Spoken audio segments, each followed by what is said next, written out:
This is Capital Notes from Milwaukee's NPR. I'm Maayan Silver. We made it through the Republican National Convention.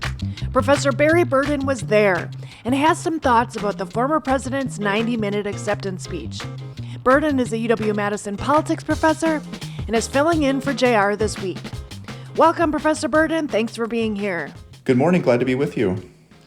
All right, so Republican now official nominee Donald Trump gave a 1.5-hour speech at the RNC.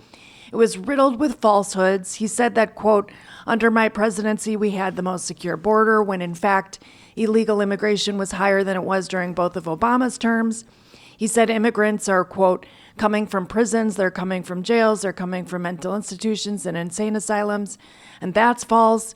Over about 3 years, immigration officials arrested about 100,000 non-citizens with criminal convictions.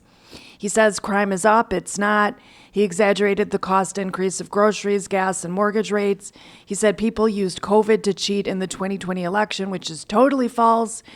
What's the effect now, Professor Burden, in 2024 of having a candidate who talks like this? Well, I will say for the delegates who were in the convention hall with Donald Trump, none of those falsehoods mattered. They were hanging on his every word and really enraptured by him this week, especially after the assassination attempt. You know, those falsehoods mimicked what he did in the debate against President Biden a few weeks before, but that was not the story coming out of the debate. Most of the focus was on concerns about Biden's ability and his mental capacity heading into another term as president. It is just very much Trump's style to be loose with the facts, to exaggerate, to say things that are simply untrue.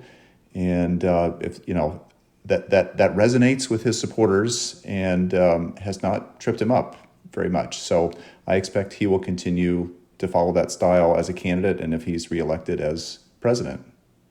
Well, it's interesting to say that you say he'll continue to follow that style because Trump claimed after surviving the assassination attempt, like about a week ago, that he had thrown out his speech and would have a message of unity with a gentler tone. In fact, I talked to some Republicans at the convention who said they were expecting that gentler tone, a message of unity, but instead he redoubled the things he has said all along. What do you make of that? Yeah, it was not a gentler tone. The first 10 minutes of the speech or 15 minutes or so, he recounted what happened at the shooting, and that had a somber, quiet feel to it. But then the remaining hour was essentially the Trump we have all come to know, rambling off of the teleprompter speech that had been prepared. He was sort of riffing and repeating himself and just trying ideas out on the crowd, which is what he does at most rallies. It's mostly it was an unscripted presidency when he was in office, and it's an unscripted kind of campaign. He has promised a number of times over the years to change his behavior. When he was coming into office in 2017, he said something to the effect of he was going to be such a serious button-down president that it would be boring, that he would stop what he had been like on the campaign trail. And of course, that didn't happen. So one might think a near-death experience would really change a person, and he did seem to carry himself somewhat differently this past week, but his rhetorical style and his disregard for the facts, I think, is going to be unchanged. Well, other big news that came out of the convention, which was his vice president pick announcement of JD Vance. You, Professor Burden, were a first-generation college student before you became a professor. And like Vance, you're from Ohio. You tweeted, I also grew up in a broken household in rural Ohio and was a cultural misfit when I arrived on an Ivy League campus. What do you think about Vance and what he brings to the GOP ticket? Well, I think he cements the MAGA style of Republican politics. He is a populist. He, like Trump, rejects the old Republican idea of free-flowing trade and movement of people and capital across borders. They're together. They're very much opposed to increasing immigration, allowing immigration. They're going to be working to deport probably millions of undocumented immigrants who are in the United States. They're both supportive of tariffs and other trade barriers to protect American producers. So that's, I think, a rejection of the kind of Reagan-Bush orthodoxy of the Republican Party. Vance is also someone who initially was a never-Trumper and said some pretty harsh things about Trump, I think calling him Hitler and other things back in 2016, but has completely come around, was endorsed by Trump in his Senate race just 2 years ago, has made trips to Mar-a-Lago, made trips to Manhattan to sit in the courtroom with Trump during his hush money trial. So I think Trump really appreciates that kind of loyalty, and the fact that Trump was able to bend Vance to his will makes probably Trump more confident that Vance will be a loyal vice president and not get in his way. You're tuned into Capital Notes. I'm WUWM's Maayan Silver, speaking with Barry Burden, professor at UW-Madison. So we're talking about JD Vance. Was Vance fairly unknown, you think, in Wisconsin as a younger senator from Ohio? And how do you think he plays for Republican efforts to win Wisconsin? Well, he's the least experienced of all the candidates that Trump was considering. The other governors and senators who were on the short list that were being kind of whispered about as potential picks. Vance has been in office only since he was elected in 2022, so it's about a year and a half in the U.S. Senate. He has no other government experience before that.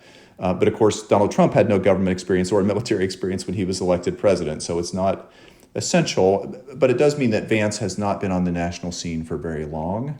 He's probably better known as the author of his famous memoir, Hillbilly Elegy, and then the film on Netflix that was made from that. He's also a regular talk show participant. You might see him on cable news shows if you're watching TV in Wisconsin. He's been around as a speaker. So he's been visible in some other ways. I expect we will see him a lot in Wisconsin on the campaign trail this fall. He was selected for many reasons, but one of the reasons was his ability potentially to connect with working class white voters in the Midwest. His personal story about growing up in Ohio and Kentucky, they hope will resonate with rural residents in places like Wisconsin and Michigan. So he may be here visiting our state just as much as Trump is this campaign season. And with your somewhat similar personal history, do you have any insights about Vance? Just the Ohio connection, the college connection, going to an Ivy League, after having had a fairly maybe more rural upbringing. What do you think about that? Yeah, he and I do have a couple things in common. I think one is just the range of different cultural environments in which we have found ourselves. He went from what he describes as a hillbilly upbringing, where people were, I think in his view, kind of loving but irresponsible and lawless at times, and struggling with drugs and alcohol and other kinds of problems, to ending up as a law student at Yale in kind of a bastion of fellow elites and people with real connections who lived rather different lives. And then Vance ended up doing venture capital in California, so he was connected to Silicon Valley. He was in the entertainment industry writing his book and selling the rights to the movie. Now he's in government. So in a very short period of time, he's only in his 30s, he's going to be one of the youngest vice presidents ever. He has just stepped in a lot of different cultural environments, I think, and that makes him a really interesting character. And you said he'll be one of the youngest vice presidential candidates ever, right? That's right, and the age gap between Trump and Vance, I think, will be the greatest of any ticket in U.S. history. So I think his age was also part of the appeal to Trump, to try to push the party towards younger voters and to set up maybe a successor who would be of a different generation. So we were talking a little bit about how Vance as a choice would play with voters in Wisconsin. WisPolitics also reported about a Wisconsin GOP strategist, Keith Gilkes, who said that he worries about overconfidence after a convention. He pointed out 2008 when John McCain and Sarah Palin came out very happy from their convention and then lost amply to Barack Obama. Where are Republicans now, do you feel, in Wisconsin and nationally? Do you have any sense of the temperature check on that? They are elated. They are jubilant. This was a successful convention, about as successful as you can imagine, extremely unified behind the party, and just exhilarated by Trump. He was already viewed as a hero to many Republicans after the assassination attempt. He was elevated this week to almost a kind of godlike character. There were a lot of religious images and references made at the convention. So the party is completely enthusiastic and also extremely confident about their chances. I heard Tucker Carlson, the former Fox News commentator, analyst, saying this week he thought Trump had locked up the race with the shooting and that it was not going to be a contest this fall. And at the moment, they certainly have a massive advantage, and fundraising, all of those things that follow from that confidence. But I think it is something useful for a party to remember that things can change quickly. The election is still 3 to 4 months away. There will be probably another debate. The Democrats might choose another nominee or have a more interesting convention than they normally do if it's not clear that Biden is going to be the one who's selected.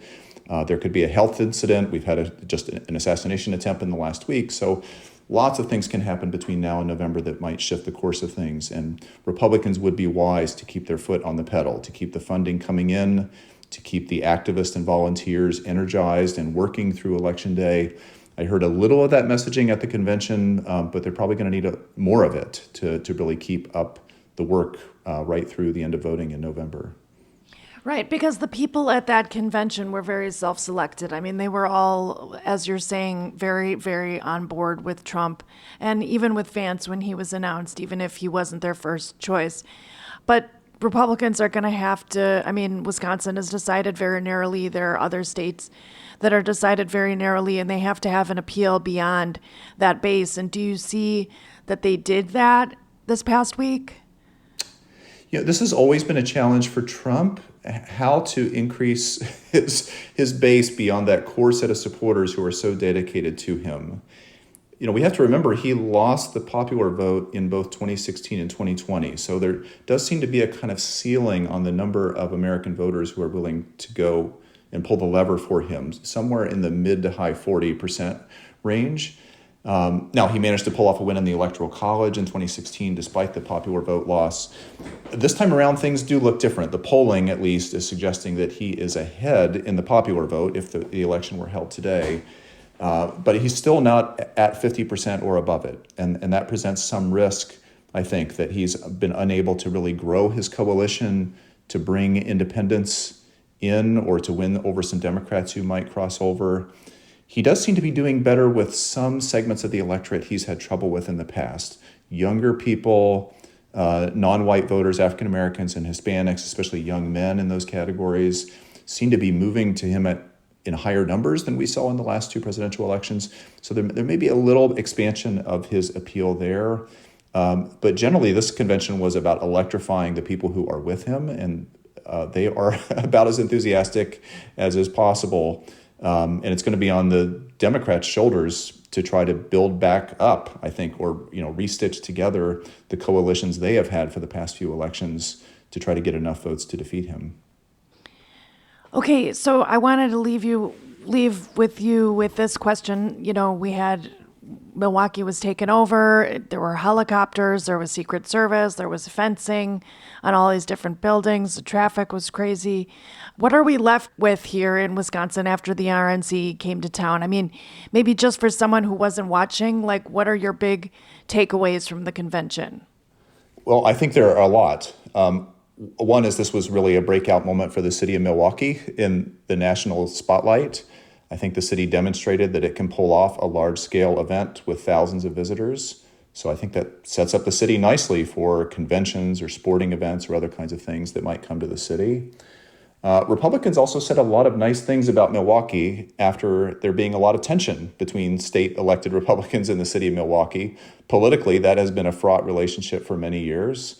Donald Trump was reported to have called the city horrible a few weeks ago at a private meeting. But while they were in town, Republicans, I think, had a good experience and had positive things to say. So they were generous to their hosts, and I think the hosts were also, thankful for the business that Republicans brought. I think it was a very uneven business experience in Milwaukee. Some hotels and restaurants did very well and had lots of business and benefited financially, but there were many other restaurants and bars and venues that said they had much less traffic and fewer bookings and less interest this past week. And so they probably suffered as a result of the convention. So I think the on-the-ground experience was very different. Republicans are certainly committed to winning Wisconsin, as are Democrats. We should just expect both parties to continue to invest very heavily in the Badger State for their candidates and their surrogates to be here often, and for the ads, phone calls, texts, and door knocks to continue right through Election Day here. All right. Well, thanks so much for filling us in on all of this, Barry. And thank you for joining me on Capitol Notes. Glad to be with you. That was Barry Burden, politics professor at UW-Madison, speaking with me, WUWM's Maayan Silver. Listen for our segments with J.R. Ross every other Monday with an extended segment on Lake Effect, and check out the Capitol Notes podcast wherever you get your podcasts.